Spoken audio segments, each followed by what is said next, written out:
قابل عالم مولا صدیق سے بل ما ته بجړا شو چې ګوره په دغه مجموعه کې تاسو ما ته ستا طالبانو زما بې عزتي وکړه ما ته ظالمه علمیت دې دومره دی چې د پر سنت تعریف نه درځي او امام ابو حنیفه به ستا خوله چې ګلابېږي په امام ابو حنیفه ګلابېږي ستا خوله چې ګلابېږي په فقهاو ګلابېږي او دا د رسول الله صلی الله علیه وسلم پیشګویي ده لانا آخر هذه الامت اولها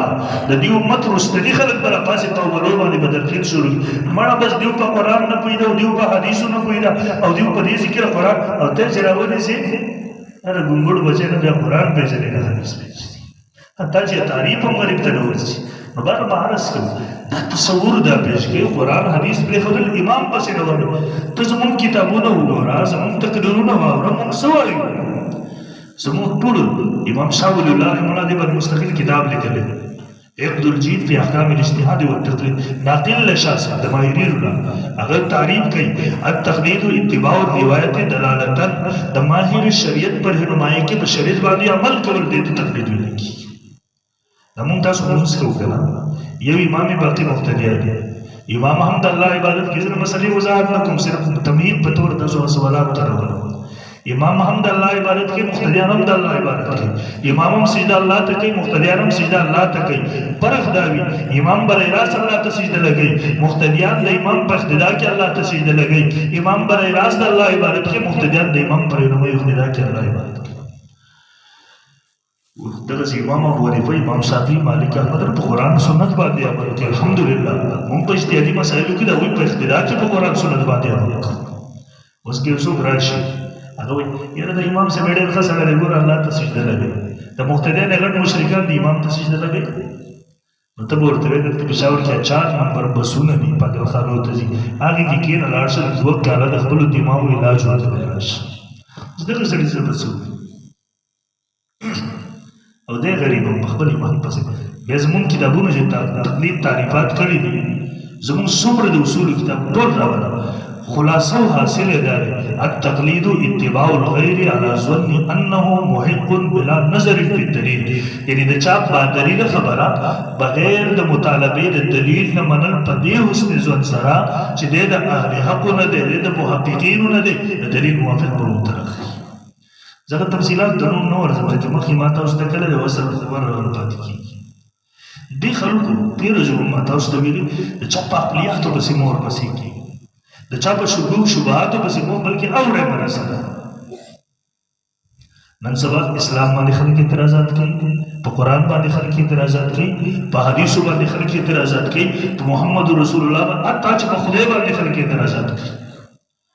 مولانا بدرالدین میرٹی رحم الله د مولانا نور شاه کشمیری نور الله مرتضی بیانات شګلالو کې امام حنیفه رحم الله باندې یو مقاله لیکلې ده ډېر په دل سوز انداز او مقاله چې کله ختمه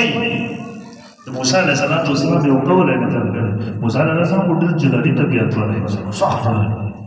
روایت کې راځي ملک الموت ورته راغی دوی څه نه شریکي دی ورته ملک الموت موسی علیه السلام ښه سلا راغلی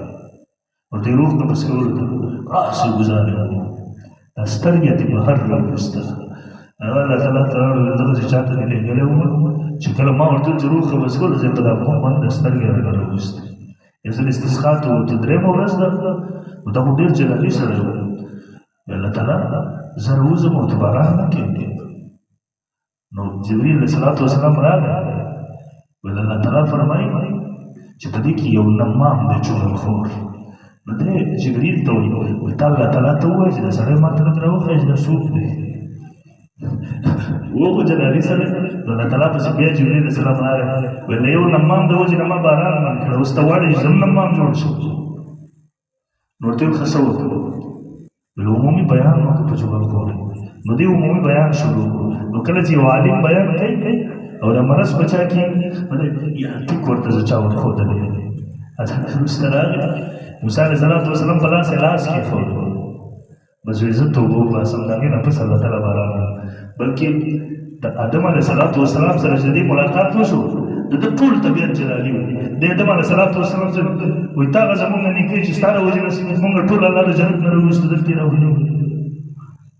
نو هغه ورته وایي چې کوم څیز الله 50,000 کاله مخکې لیکلی و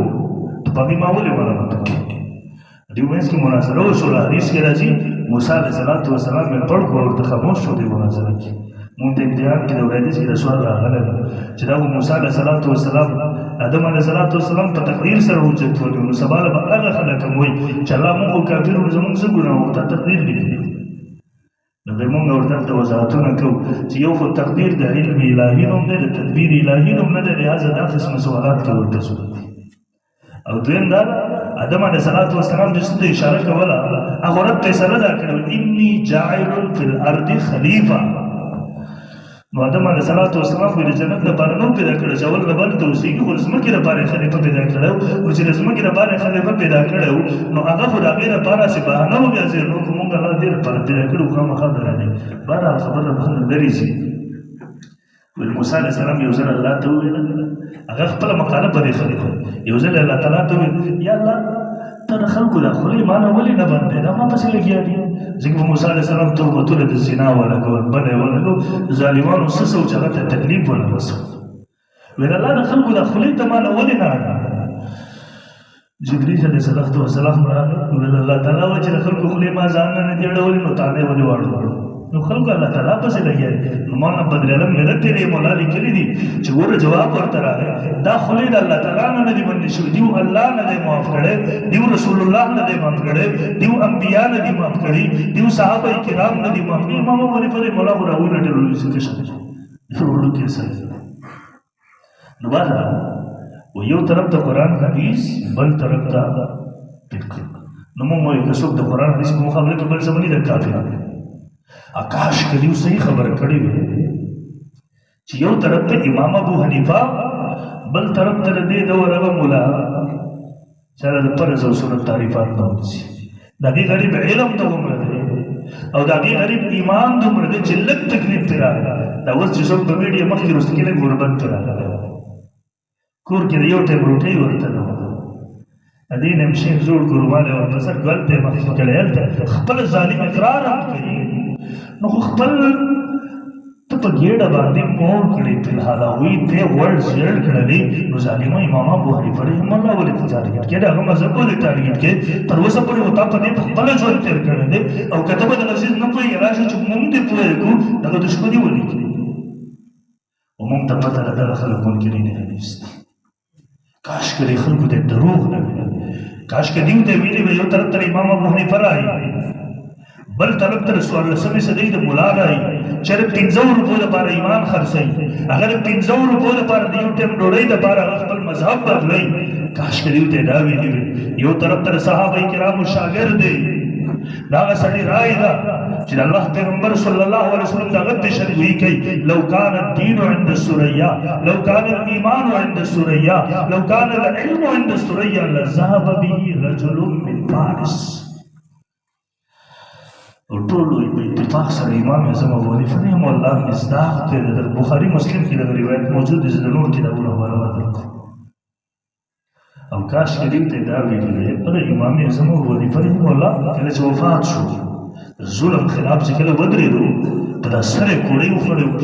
وینه ورنه په پوند باندې اخیره ګزار ورکو بازار شهید کو او کله چې دفن کو عبدالله بن مبارک امام حنیفه رحمه الله شاګرد دی امام بخاری رحمه الله استاد دی هغه د 3 ورځې پورې د امام حنیفه رحمه الله په قبر باندې ورسي ویل کېږي پته نه لګي دا جناتو ته پته نه لګي دا فرشتي آسماني مخلوق راغله ول اوګه د اشعار او د اشعار نقل کوي دغه ډول یو مستجاب الدعوات بزرګ دی دا غنه نقل کوي هغه وایي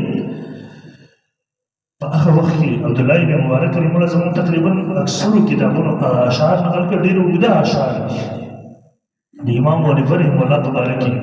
وایي پته نه لګي چې دغه جناتو که پته نه لګي دغه فرشتې وي اوښکې احساسولې د امام اعظم ابو حنیفه رحمه الله په جدایي باندې هغه د غم او درد اظهار کوو یو طرف ته یو دغسې امام دی 15 لکه حدیثو حافظ دغه علم دغه تقوا دغه ور وجمې تاسو ته هغه بیان کړي او بل طرف ته مړه د دې ډول یو ګلان چې غریب کله سیلې ور باندې راشي اخوای ویسي کله دې خو ویسي کله اخو کله مشکلات نه ویری کله د لوګي نه ویری کله د غربت نه ویری کله د فقر او پاکو نه ویری د دې لپاره مذهب بدل کې سبا د ایمان او پرېږي علامه شابیری بولا